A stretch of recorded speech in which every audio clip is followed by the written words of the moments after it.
A história do livro azul de Alcoólicos Anônimos. No outubro de 1937, mais de 40 pessoas se recuperaram do alcoólico. Como compartilhar esta experiência? Como difundir esta mensagem? Bill W. tinha 3 anos de sobriedade e o Dr. Bob 2 anos e meio. Durante esse tempo, se haviam dedicado à elaboração de um programa de recuperação. Como fazer-lhe chegar essa grande oportunidade a outros alcoólicos? A comunidade nascente e sua mensagem precisavam se tornar públicos.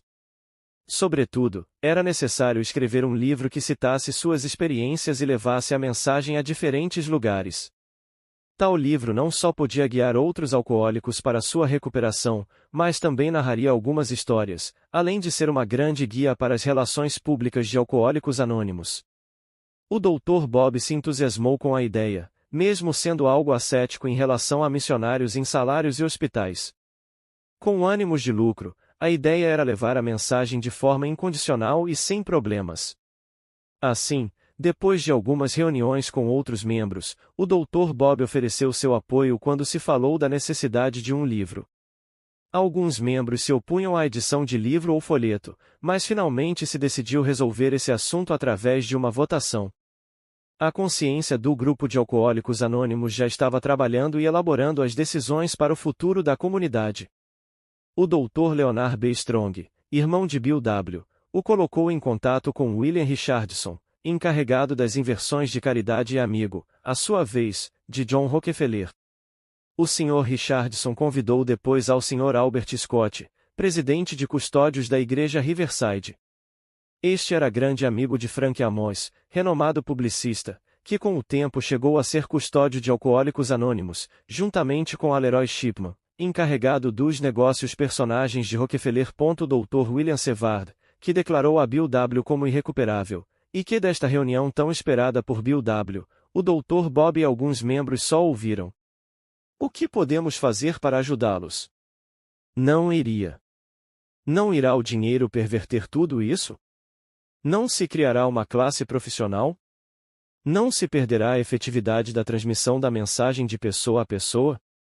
O resultado destas perguntas, diante de um projeto que incluía elementos e ideias tomadas da medicina e da religião encaixadas para algo nobre, foi a consignação de $5.000 para a tesouraria da Igreja Riverside, para que fossem usados de acordo com as necessidades.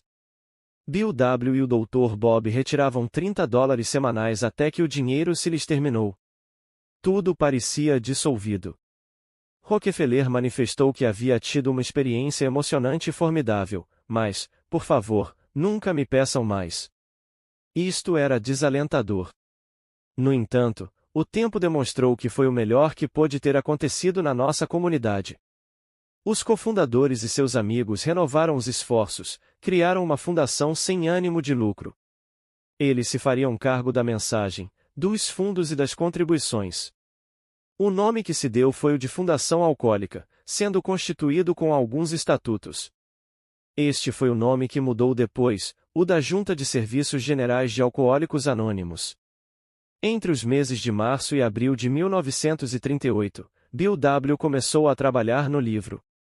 A tesouraria da fundação não tinha reservas e só existiam 2 capítulos escritos.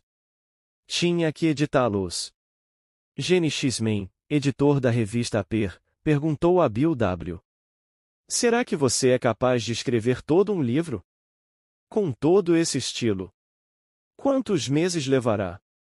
De ser assim, antes de uma proposta assim, quantos exemplares deveriam ser vendidos para liquidar a quantidade de empréstimos do editor? Deveria a comunidade de Alcoólicos Anônimos possuir seu próprio livro? Inquietudes como esta aceitavam a Bill W. Se pensou em um talonário de certificados de ações e se escreveu à máquina em cada ação a legenda Works Publishing Inc. Valor unitário, $25. E, no final, a firma de Henry P., presidente, temporalmente, viveram em uma nuvem rosa, mesma que se dissipou ao pouco tempo, já que não conseguiram vender nenhuma das 600 ações, que consideravam baratas. Além disso, se comentava entre a membresia se não seria perigoso misturar uma empresa espiritual com dinheiro e promoções publicitárias. Ao mesmo tempo, se pensava que, se o livro fosse vendido, todas as ações seriam compradas. Se falou de publicá-lo no Reuters Digest. Falaram com o Sr. Kenneth Prime, editor e chefe da revista editorial, quem lhes manifestou que ao Digest ele teria gostado de publicar essa história, mas que deveria comentá-lo com a junta editorial. De volta a Nova York, os amigos indecisos começaram a facilitar a nova empresa. Alguns firmaram. Os custódios, que não devolveram salário nenhum, também se uniram à companhia. Alguns alcoólicos anônimos tinham amigos que também firmaram por algumas quantidades muito pequenas. De parte da BW, antigos amigos da Wall Street também colaboraram, além do Dr. Sevard e do Dr. Thibault. Conseguiram receber 200 ações por valor de $5.000. No número 17 da rua William em Newark, Nova Jersey, existia uma pequena oficina, quase quebrada, que contava com um escritório e pouco imóvel. Lá, trabalhava uma secretária chamada Ruth Ko, cujo trabalho se convertia em uma das maiores ajudas para alcoólicos anônimos. A ela, a Bill W. lhe ditava os borradores dos capítulos do livro, guiando-se pela lista que conteria os possíveis encabeçados deles. Henry P., Ruth, Lois e Bill puderam sobreviver sufragando os gastos de custo da oficina. E assim, no mês de abril de 1939, surge a primeira publicação do livro Alcoólicos Anônimos. Os capítulos que seriam readaptados. Durante a reunião semanal, ao grupo de Nova York, localizado na rua Clinton, ao Dr. Bob lhe enviavam cópias para que a revisassem no grupo de Akron. No grupo de Nova York, eram literalmente aporreadas.